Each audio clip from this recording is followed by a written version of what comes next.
Hello there, my name is Thomas O'Regan, and over the last 3.5 years, me and my wife have built up a substantial residential property portfolio.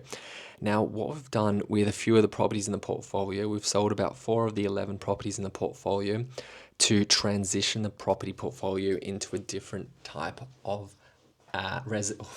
property asset. That different type of property asset is commercial property.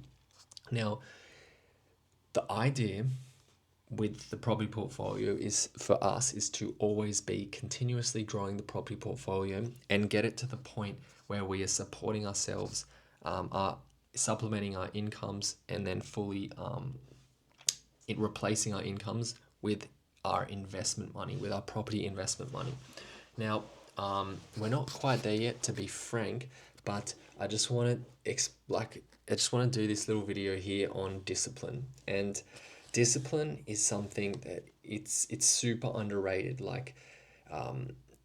We are personally, we have about $650,000 of cash in the bank, which is sitting there. We're waiting to deploy it into our next investment, but the next investment we're investing into has to be a good investment. It has to make sense. I don't just want to spend the money just because it's there on an investment and rush into it. I want to get the perfect investment that is giving us a good return and has good capital growth potential.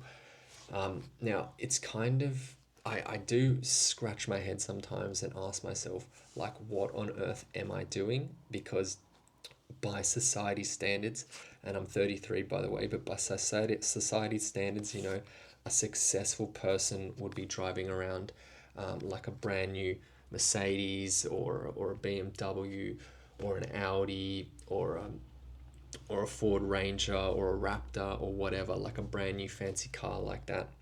And you look at a person like that and say, "Oh, damn, this person's successful. They're killing it." I mean, the reality is you can just get those things on a loan, right? You can lease them as well. I think that's stupid.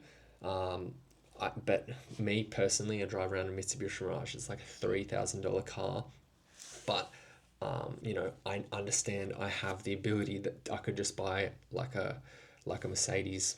I could buy a BMW. I could buy an Audi. I could buy a Porsche outright in cash and just have it to flex. But I'm not about flexing. I'm about actually setting myself up.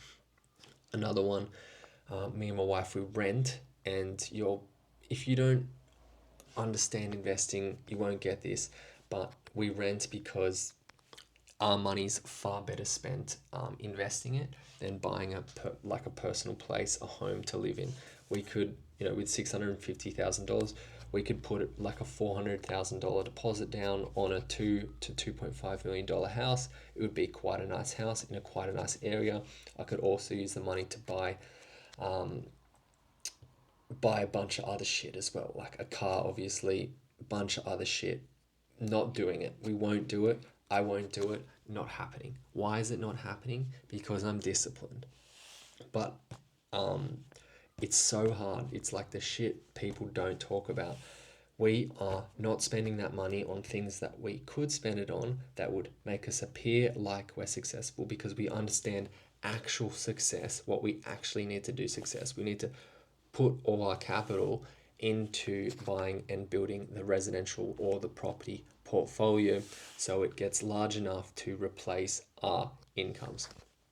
That's about discipline, guys. Hopefully you got something out of this video, and if you're struggling with discipline, just remember I'm driving a $3,000 Mitsubishi Mirage. You don't always need to flex. You don't always need a great car. You don't always need to be living in a mansion or in your own home or whatever. As long as you have the discipline, you should hit your goals if you just keep going at it. See you guys. Bye.